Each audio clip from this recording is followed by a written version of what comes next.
All new tonight on Fox 31 News, suspicious packages now treated as domestic terrorism. We'll tell you who the most recent packages were sent to. Also new, one man brings a gun on a school bus.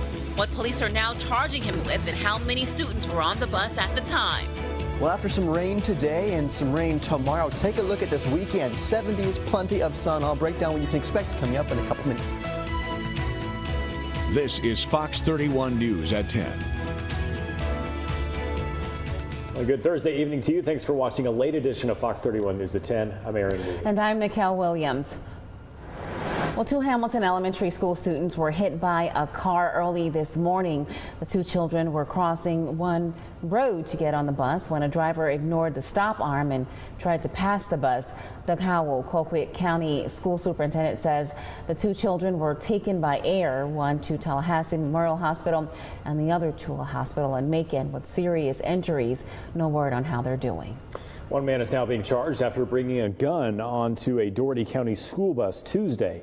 18-year-old Jacavius Cleveland boarded the bus to speak to a high school student and got right back off. The bus driver noticed his gun when he was getting off the bus and called police. Dougherty County School Superintendent Ken Dyer says he thinks the situation was handled well.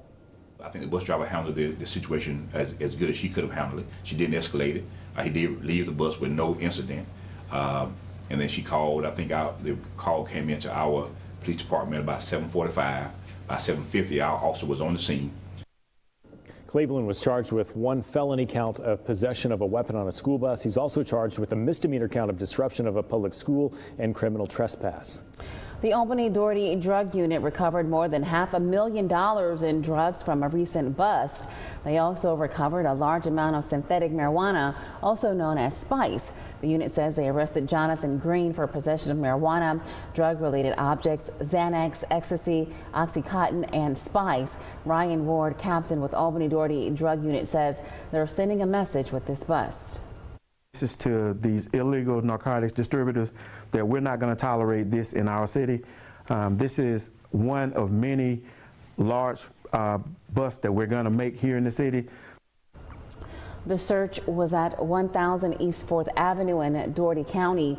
The drug unit also says they've frozen several other accounts belonging to Green.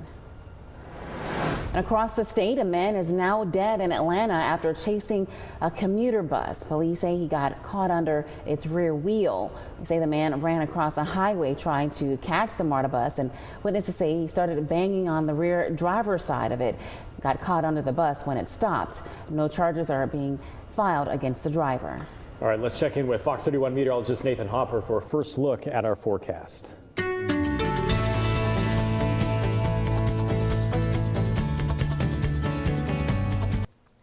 Well, thanks for staying up with us. We had those clouds around today, so our temperatures were a bit cooler than I thought they would be, but still we had 70 degrees with those rain showers affecting us later on in the afternoon. We should be around 78 degrees for this time of year, but again, those clouds and the scattered rain showers did indeed keep us a bit below that for this afternoon.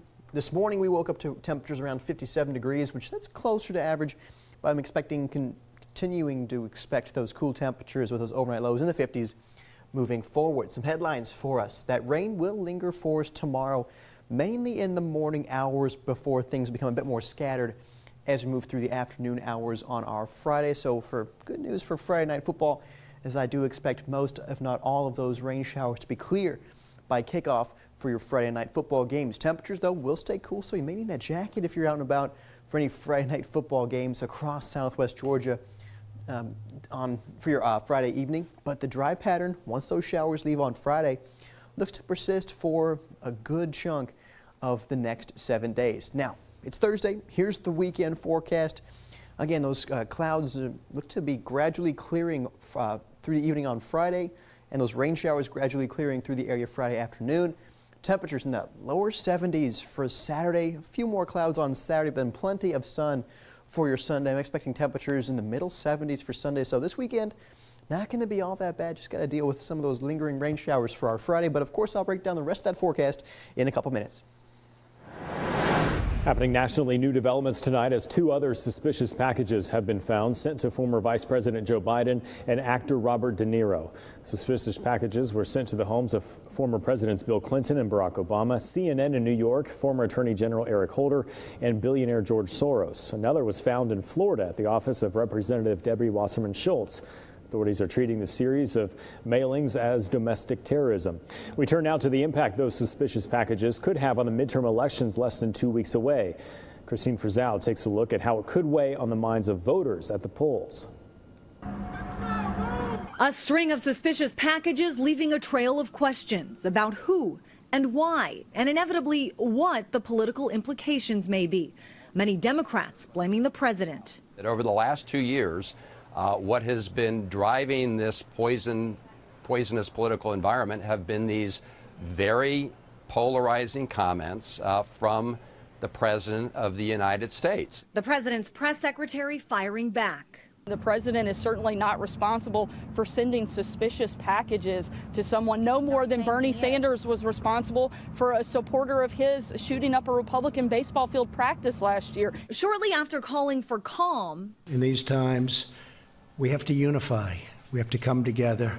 The president tweeted that anger in our society is caused by the mainstream media, which could play well for the president, says Elena Treen, a political reporter with Axios in Washington. For Republicans, and especially Trump's base, I think that blaming the media does really sit well with them. But at the same time, it only goes to push the left further away. She says the way the investigation is carried out could also play a role, especially if the FBI is able to find the culprit before Election Day. It will be interesting, I think, to see who is behind it because unfortunately, in this polarized society, people will seize on that. In other words, if it turns out to be someone who supports President Trump taking aim at some of his favorite targets, that could play well for Democrats. Or if it's someone from the left, that could play into Republican claims that they're yet again victims of political stunts. On Capitol Hill, I'm Christine Frizzell. And people across the country are reacting to this tonight. Deborah Davis says this is way out of hand, utter madness. These animals need to be caught quickly before someone is killed. And Candace Smith is saying, I think the president's response is sad. It wouldn't be the same response if the packages were sent to him and his people. Our question of the day is, do you believe the U.S. political system is deteriorating, improving, or remains unchanged? You can vote by visiting our website, wfxl.com/question. New attendant Georgia City getting ready for Halloween by rounding up any registered sex offenders. I'll tell you why the mayor says what he's doing is legal. Plus, Albany strong, how the community is still banding together after the devastation of Hurricane Michael.